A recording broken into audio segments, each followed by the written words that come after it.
Na hizi ni dalili kuu tatu zitakazoonesha kwamba mirija yako ya uzazi imeziba, au kama sio kuziba basi itaonekana inapitia changamoto ya kujaa maji, au wakati mwingine kuonekana kwamba ina zile ntanta ambazo zinazopelekea ile hali ya awali ya kuanza kuziba. Yaani kama unajiona umekaa ndani ya ndoa ndani ya miaka 2 mfululizo na upo kwenye uhitaji wa kubeba ujauzito bado imeshindikana, kuna uwezekano mirija yako ikawa inapitia changamoto.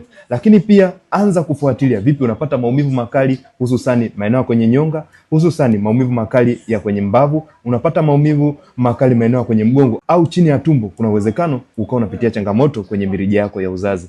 Lakini pia fuatilia una dalili au una changamoto ya infection au maambukizi ya muda mrefu, hususani ya PID katika via vyako vya uzazi, kuna uwezekano mkubwa kabisa ukawa mirija yako ya uzazi imeshaanza kuziba. Lakini hizi ni dalili tu za awali. Kufahamu kwamba mirija imeziba au bado haijaziba, ni vyema ukaanza kufuatilia kuanzia kwa chanzo tatizo, hususan kufanya vipimo na kuweza kuondokana nayo moja kwa moja. Na ndio maana yake napenda kusema kwamba nipo naye katika safari hii ya kuitwa mama.